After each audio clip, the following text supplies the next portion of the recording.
और पिछली बार से संख्या बढ़ाकर हमने जीते हैं। लेकिन कल जो नतीजे आए हैं वो बहुत उत्साहदायी है। 31 जिला पंचायत के चुनाव हुए। ये ग्रामीण मतदाता होता है, किसान मतदाता होता है। और 2015 में पहले चुनाव हुए थे, तब कांग्रेस 22 जिला पंचायत जीती थी और बीजेपी केवल 9 पे थी।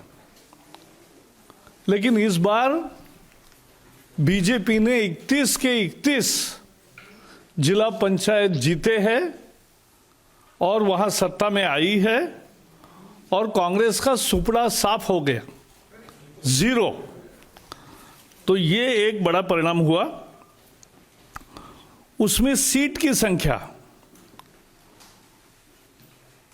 पहले बीजेपी के वहां यानी टोटल सीट्स है 976, तो बीजेपी के 2015 में सीट थे 368। अब बीजेपी के हो गए 800, डबल से भी ज्यादा बढ़े। 80% सीटें जीती है आउट ऑफ 979।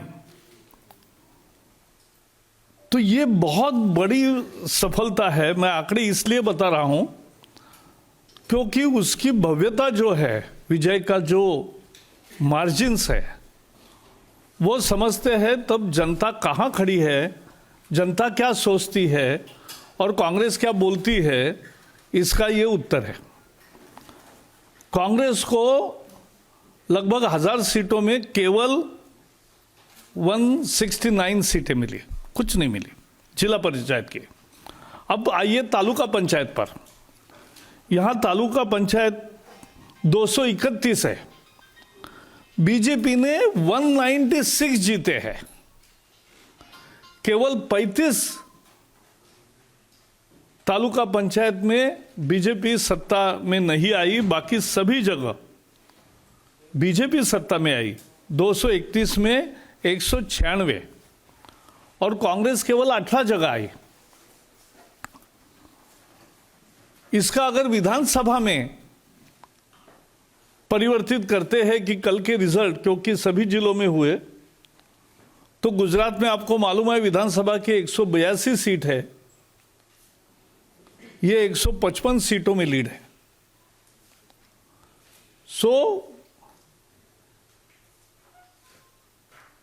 अगर ये नतीजों का विश्लेषण विधानसभा के चुनाव क्षेत्र के अनुसार करेंगे तो ये 155 सीटों पर बीजेपी को बढ़त मिलती है। आपको मालूम है गुजरात में हमने 2017 का चुनाव जीता और हम 38 साल से सत्ता में है, एक न एक प्रकार से। पहले कोएलिशन में थे, बाद में हमारी सत्ता बनी अनइंटरप्टेड। इतना समय जनता का विश्वास मिलना और वो बढ़ते जाना, ये एक राजनीति में बहुत अद्भुत करिश्मा है। बीच में जो लोकसभा के 2019 के चुनाव हुए, 26 के 26 सीट जीते, 8 उपचुनाव हुए विधानसभा के, उसमें भी, और वो कांग्रेस के थे सीट्स जहां बीजेपी नहीं जीतती थी, और वो 8 के 8 सीटों बीजेपी ने जीत ली। और ये चौथी विजय है स्थानीय निकायों का, बहुत जबरदस्त है। नगर पालिकाओं में भी 81 नगर पालिकाओं में, क्योंकि ये सेमी अर्बन एरियाज है, तो 81 नगर पालिकाओं में 72 जगह बीजेपी जीती है नगर पालिकाओं को, और कांग्रेस को केवल 1 मिली है। और उसमें भी कांग्रेस की दुर्दशा समझने लायक है। 18 नगर पालिका में उनको 0 सीट मिली है। 52 नगर पालिकाओं में वो 10 का आंकड़ा भी पार नहीं कर पाए। केवल 12 नगर पालिकाओं में वो 2 डिजिट में है। तो ये जो निर्णय है, और उसके भी कुछ और पहलू है। कांग्रेस ने पूरी ताकत लगाकर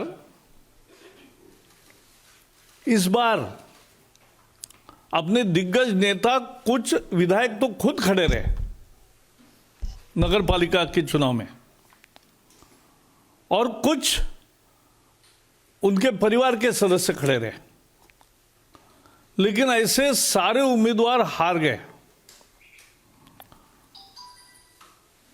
गुजरात के आणंद जिले में पेटलाद सीट पर कांग्रेस के विधायक है निरंजन पटेल। वो नगर पालिका के चुनाव में 2 सीटों पर चुनाव लड़ रहे थे, क्योंकि उनको यकीन था कि एक जगह ही आऊंगा, दूसरी जगह नहीं आऊंगा, लेकिन दोनों जगह हार गए। नगर पालिका seat, a sitting Congress MLA loses in his own constituency in municipal elections. दूसरे एक विधायक अश्विन कोटवाल, उनके पुत्र लड़ रहे थे, वो भी हार गए। तीसरे एक विधायक है विक्रम माडम, और पूजा वंश चौथी विधायक, और एक पांचवे भी है पूनम भाई परमार। इनके भी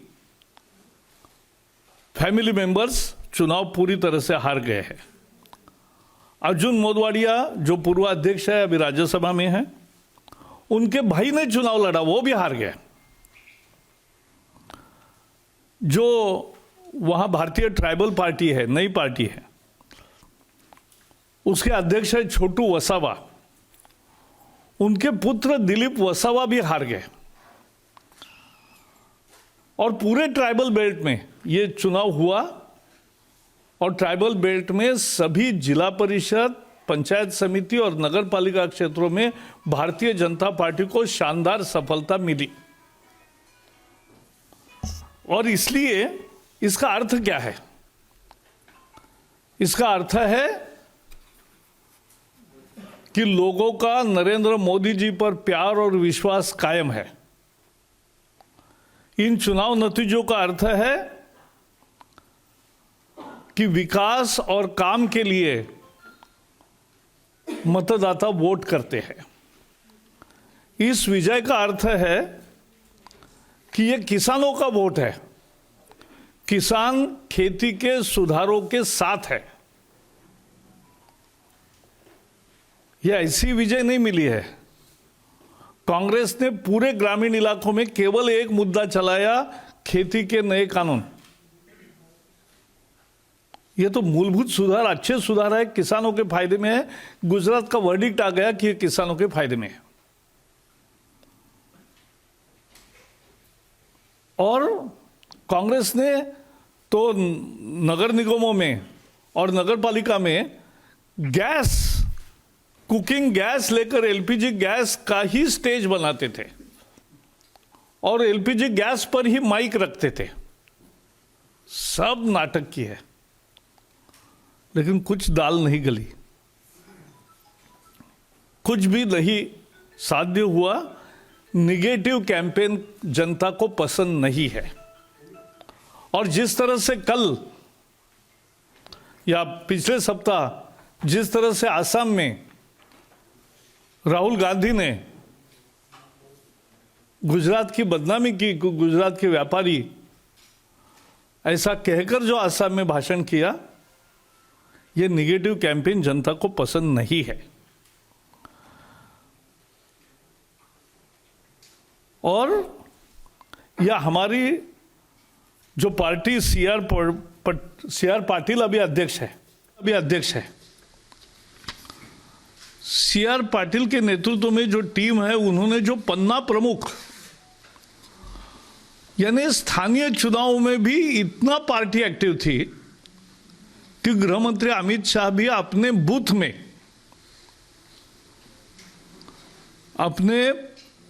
में, पन्ना प्रमुख, एक पन्ना उनके पास है, यानी 25 मतदाताओं को बुलाकर उनको वोटिंग के लिए आग्रह करना, ये काम हमारे गृह मंत्री भी करते हैं। तो ये बीजेपी है। जिस तरह से पन्ना प्रमुख, संगठन का पूरा टीम और विजय रूपाणी जी के नेतृत्व में पूरा मंत्रिमंडल, सारे विधायक जिस तरह से झोंक दिया उन्होंने, उसका नतीजा है कि लोग काम, विकास, कानून सुधार, इसके पक्ष में लोगों ने वोट दिया है और ये समझने लायक महत्वपूर्ण मुद्दा है। और ये अकेला वहां मिला नहीं है। जैसे आपको पता है, पिछले साल बिहार का चुनाव में हमने जीता, बाद में उपचुनाव हुए 11 राज्यों में। उत्तर मध्य प्रदेश में 19 जीते 28 में से, गुजरात में 8 के 8 जीते, उत्तर प्रदेश में 7 में से 6 जीते, मणिपुर में 5 में से 4 जीते, कर्नाटक में दोनों सीटें जीती और तेलंगाना की एक ही सीट थी, वो भी बीजेपी को मिली, जो पूरे टीआरएस के परिवार में ही है, केसीआर के परिवार में ही वो सीटें होती थी। उसके सिवा लद्दाख ऑटोनोमस काउंसिल में हमें जय मिला। ग्रेटर हैदराबाद म्यूनिसिपल कॉरपोरेशन में हम 5 थे, वहां से 48 बन गए। राजस्थान पंचायत समिति, जिला परिषद, ब्लॉक पंचायत, सभी जगह जबरदस्त विजय मिला। असम के बोडो टेरिटोरियल काउंसिल में विजय मिला। गोवा की जिला परिषद में 48 में 33 सीटों पर विजय मिला। केरल के स्थानीय चुनाव में बीजेपी का वोट शेयर 15 हो गया और अच्छा प्रदर्शन किया।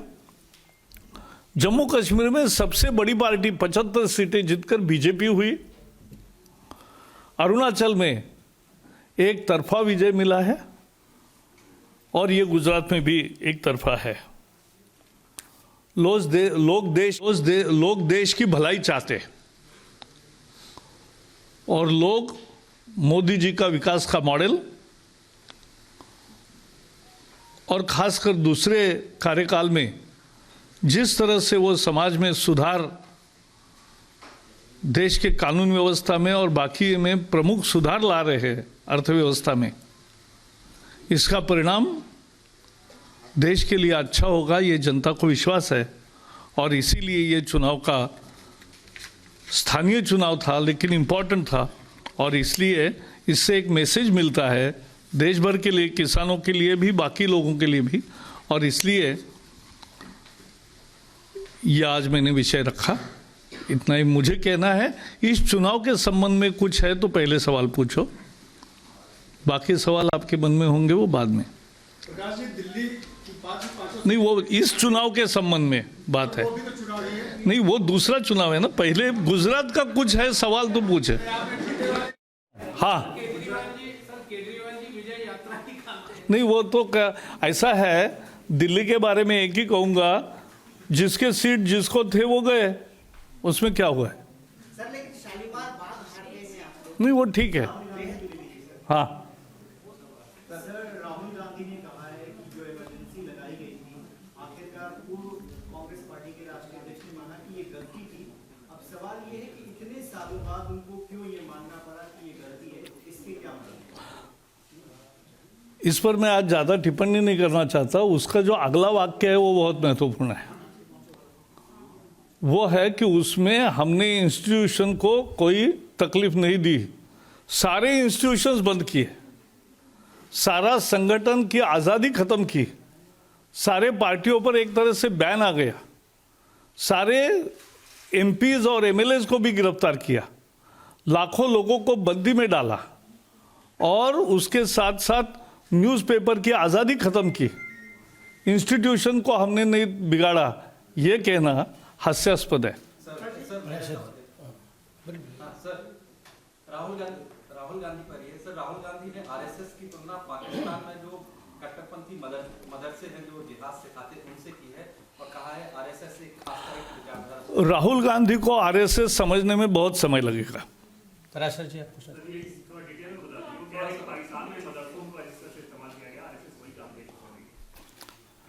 आरएसएस देशभक्ति की सबसे बड़ी पाठशाला है दुनिया की और इसलिए दुनिया में उसका आदर है और भारत में इसकी भूमिका है लोगों में अच्छा परिवर्तन लाना और लोगों को देशभक्ति के लिए प्रेरित करना। यही संघ करता है। कांग्रेस ने ट्वीट किया है कि नेताजी ने जिस तिरंगे की लड़ाई लड़ी, आजादी के बाद विभाजनकारी मानसिकता ने उस तिरंगे को नकार दिया। सीधे तौर पर आपके ऊपर सवाल। ऐसा है, कांग्रेस अब ट्वीट करने वाली ही पार्टी रह गई है, तो उसका क्या जवाब दें? क्या परफॉर्मेंस है? व्हाट मेड सब difference? Congress has lost whole ground, उसमें से थोड़े कण किसी को मिले, उसका थोड़ा ही विश्लेषण होता है।